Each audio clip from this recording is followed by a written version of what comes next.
भाग 3। ईशा का सामना आहान से हुआ, लेकिन उसके क्या इरादे थे ये अभी तक कोई नहीं भाप पाया था। अगले दिन सुबह उसे मॉडलिंग के लिए पहुंचना था और यही टेंशन उसके दिमाग को खाए सी जा रही थी।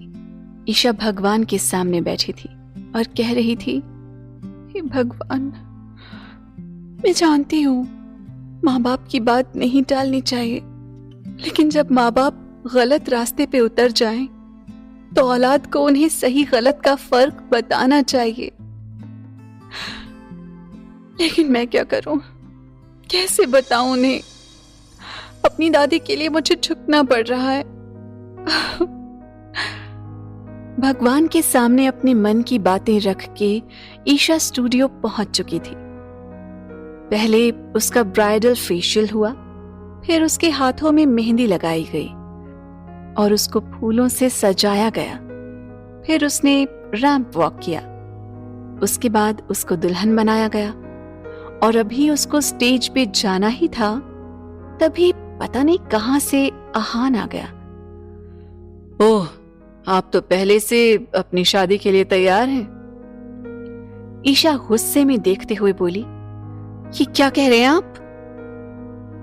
तो ईशान बोला, यही कि मिस ईशा, अब आपको अपने पेरेंट्स को बता देना चाहिए कि आप मुझसे प्यार करती हैं और हमारी शादी हो चुकी है। प्लीज बताइए, मैं आपको अपने घर ले जाना चाहता हूं। ये सुन ईशा भड़कते हुए बोली, देखो, अगर मैं कुछ नहीं कह रही तो इसका ये मतलब नहीं कि मैं तुम्हारी बकवास सुनूंगी। दफा हो जाओ यहां से। तभी अर्चना जी वहां आ पहुंची। वो ईशा को आंखें दिखाते हुए बोली, व्हाट नॉनसेंस ईशा, समझ नहीं आता स्टेज पर अनाउंसमेंट हो रही है, जाओ जल्दी। तभी ईशा रोते हुए बोली, माँ देखिए ना, ये आदमी क्या कह रहा है, प्लीज माँ मुझे बचा लीजिए। तो अर्चना आहान की तरफ देखते हुए बोली, क्या हुआ मिस्टर आहान? तो आहान बोला, अरे मिसेस अर्चना, देखिए ना, हमारी शादी हो चुकी है और ये बात ईशा जानती है, लेकिन आज मुझे अर्जेंटली उसको घर ले जाना है और ये आपको बताने से डर रही है। ये सुन अर्चना एकदम शॉक्ड रह गई। वो हैरानी में बोली, व्हाट? ईशा, क्या ये सच है? लेकिन ये कब हुआ? पहले तुम दोनों मेकअप रूम में आओ। और ये कह के अर्चना ने हड़बड़ाहट में ईशा के पापा को भी बुला लिया। क्या हुआ ईशा की माँ, इतनी जल्दी में क्यों बुलाया? ईशा के पापा आते हुए बोले, देखिए ये लाडली क्या कर बैठी है। अरे अगर तुम्हें आहान पसंद था तो बता देती, हम किसी तरह तुम्हारी शादी कर देते। ये छुप छुप के करने की क्या जरूरत थी? लेकिन ईशा तो बस रोए जा रही थी। वो सुबकते हुए बोल रही थी, माँ प्लीज, पापा ये आदमी झूठ कह रहा है। मैं तो इससे मिली भी पहली बार हूँ। माँ प्लीज मुझे बचा लीजिए। ये देख अर्चना जी भड़कते हुए बोली, ईशा शट अप, बंद करो ये तमाशा, यहाँ ये रोना धोना बंद करो। और आहान, ये बात तुमने पहले क्यों नहीं बताई मुझे? यहाँ तमाशा बनाने की क्या जरूरत थी? आखिर आहान क्या कहना चाह रहे हो? और अगर ऐसा है तो ईशा मना क्यों कर रही है कि ये तुम्हें जानती भी नहीं? देखो, हमें कुछ समझ नहीं आ रहा है। अभी आहान फेक कॉन्ट्रैक्ट पेपर दिखाते हुए बोला, देखिए, हमने कोर्ट मैरिज की थी और ईशा इस बात को छिपाना चाहती थी, लेकिन आज अर्जेंटली कुछ काम आ गया, बस इसलिए जाना पड़ रहा है। आप प्लीज ईशा को भेज दीजिए। अर्चना कुछ सोचते हुए बोली, ईशा जाओ अभी आहान के साथ, हमारे पास टाइम नहीं है। अगर किसी ने इसे देख लिया तो मीडिया बातें बनाएगी। आहान, तुम ईशा को पिछले गेट से ले जाओ, जाओ जल्दी। माँ प्लीज, पापा मैं इसको जानती भी नहीं,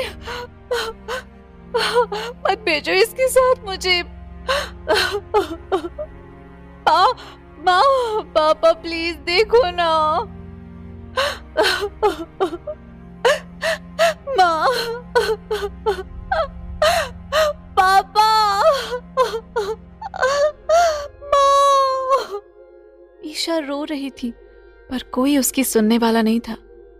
पापा कुछ बोलने को हुए तभी अर्चना ने उनको घूर के देखा तो वो भी चुप हो गए। आहान जबरदस्ती ईशा को वहां से पकड़ के बाहर निकल गया। ईशा के जाते ही उसके पापा अर्चना से बोले, तुम पागल तो नहीं हो गई? क्या पता ईशा सच बोल रही हो। ये सब इस आहान की कोई साजिश भी हो सकती है। क्या पता वो कागज उसने नकली बनवाए हों। ऐसे कैसे भेज दिया अपनी बेटी को? तो अर्चना कुछ सोचते हुए बोली, अब सच बोल रही हो या झूठ, लेकिन इसमें फायदा बहुत दिख रहा है मुझे। जानते भी हो कितना बड़ा आदमी है आहान, हम उसे फंसा सकते हैं। अरे तुमको ईशा की परवाह है भी या नहीं? हमेशा पैसे का सोचने लगती हो। परवाह है और हम उसे यहां से निकाल भी लेंगे, लेकिन ऐसे मौके बार बार नहीं आते। जानते भी हो हमारी सालों की कमाई हम उससे एक डील में निकलवा सकते हैं, फिर मजे से लाइफ कटेगी आगे की। अर्चना बोली, जिसकी आंखों में चालाकी साफ नजर आ रही थी। वहीं ईशा के फादर थोड़ा नाखुश थे और वो फिर से बोले, मुझे ये कुछ ठीक नहीं लग रहा है। मॉडलिंग तक ठीक था, लेकिन ये ऐसे अचानक शादी, मुझे सही नहीं लग रहा। तो अर्चना बोली, आप बस अपना मुंह बंद करके शांति से बैठो, आगे का मैं देखती हूं। शायद अब दिन बदलने वाले हैं हमारे। इधर आहान ईशा को जबरदस्ती गाड़ी तक लेकर आया और फिर उसे फ्रंट सीट पे बैठा दिया और फिर खुद ड्राइव करने लगा। उसने जैसे ही गाड़ी स्टार्ट की, ईशा कूदने की कोशिश करने लगी। तभी आहान उसका हाथ पकड़ के गुस्से में बोला, कोशिश भी मत करना, वरना आगे से कोशिश करने लायक नहीं रहोगी। ईशा डर के चुप बैठ गई। गाड़ी एक दिशा में तेजी से बढ़ चली। कुछ ही देर में आहान ने गाड़ी एक बहुत बड़े घर के सामने रोकी और ड्राइवर ने जल्दी से दरवाजा खोला। आहान ड्राइविंग सीट से उठा और दूसरी तरफ से आकर खींच के ईशा को बाहर निकालने लगा। ईशा उस टाइम रेड पिंक कलर के लहंगे में पूरा मेकअप किए हुए थी और हाथों में गजरे पहने वो किसी अप्सरा से कम नहीं लग रही थी। उसके अंदर से फूलों और ज्वेलरी की खुशबू आ रही थी। ईशा उस टाइम पूरी दुल्हन बनी हुई थी। आहान ने उसको झटके से गाड़ी से उतारा और उसका हाथ तेजी से पकड़ा, जिसके कारण पता नहीं कितनी चूड़ियां उसके हाथ में टूट गईं। उसकी कलाई से खून की बूंदें टपकने लगी, लेकिन आहान को इस सब से कोई फर्क नहीं पड़ रहा था। ईशा की आंखों से लगातार आंसू बहे जा रहे थे। माँ,